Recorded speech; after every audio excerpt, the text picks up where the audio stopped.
নমস্কার, আপনারা দেখছেন নিউজ মুখ্য বার্তা। সকলের সাথে সকলকে নিয়ে নিউজ মুখ্য বার্তা দেখতে চ্যানেলটি সাবস্ক্রাইব করুন।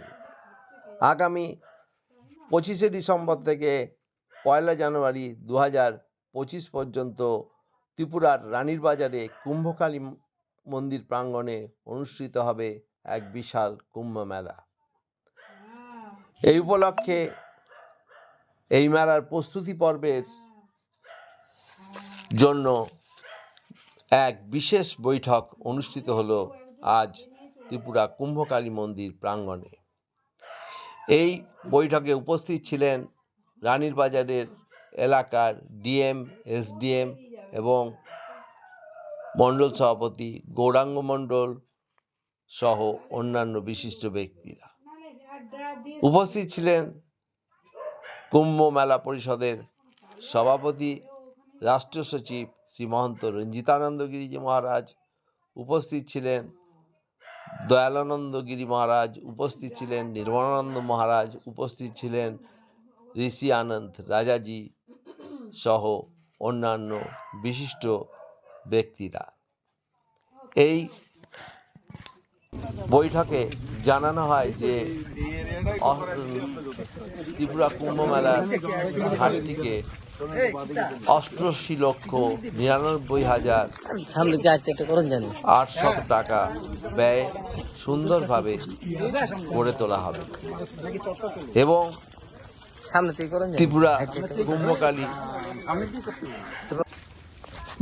মন্দির এলাকাতে কুম্ভকালী স্টেশন নামে একটি স্টেশন তৈরি করা হবে। এছাড়াও হাইওয়েটিকে 4 লেনের করার পরিকল্পনাও নেওয়া হয়েছে এবং এই কুম্ভকালী মন্দির প্রাঙ্গণ এবং পার্শ্ববর্তী এলাকাকে সুন্দরভাবে সাজিয়ে তোলার কথাও আজ এই বৈঠক থেকে উঠে আসে এবং রাষ্ট্রীয় সচিব সহ অন্যান্য বিশিষ্ট ব্যক্তিরা পুরো এলাকা আজ ঘুরে দেখেন। ব্যুরো রিপোর্ট, নিউজ মুখ্য বার্তা।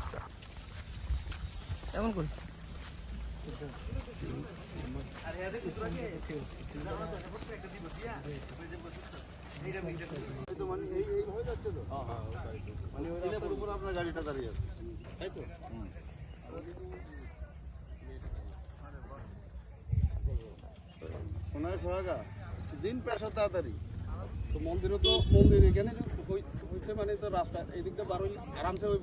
আর জ্যাম নেক্সট টাইম যখন কুম্ভ মেলা হবে না, এই রাস্তা ফ্রি থাকবে। হ্যাঁ, প্রবলেমের আর কিছু সামনের দিকে যে ছোট ছোট রাস্তাগুলি আছে না, বাজার হয়ে যায়, ওইখানে ট্রাফিক ঝামেলা থাকতে পারে। কিন্তু রাস্তাটা যখন হয়ে যাবে আর এইখানে গাড়ি রাখবে, ওইখানে ব্রিজের গোড়াতে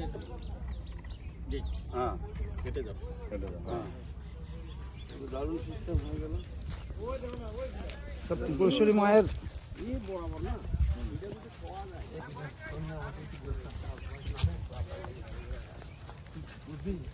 এটা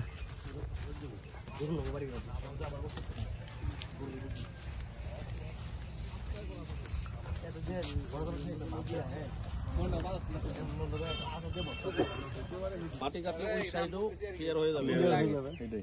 বিশাল নিজস্ব ব্যক্তিগত উদ্যোগে আমরা সিএম ফান্ড থেকে একটা টাকা পেয়েছি, যেটা প্রায় 93 কি 94 লাখ টাকা, যেটা 88 লাখ টাকা আমরা মানে স্যাংশন হয়েছে।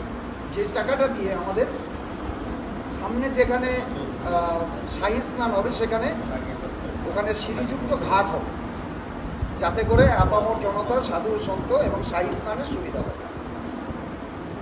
দ্বিতীয়ত, আমাদের মায়ের যে কুম্ভ পরিসর, সেখানকার যে একটা শুধু এগুলো চলে, সেগুলো আমাদের সকলে দেখতে হবে এবং আয়ের উৎস আজকের মিটিংয়ের ভেতর থেকে বুঝতে হবে। যেটা আয়ের উৎস হিসাবে আমরা এই যেটা আজকে আমাদের এই মন্দির, নাট মন্দির হয়েছে, এখানে আমাদের বিভিন্ন অনুষ্ঠান আমরা করাবার প্রোগ্রাম করেছি।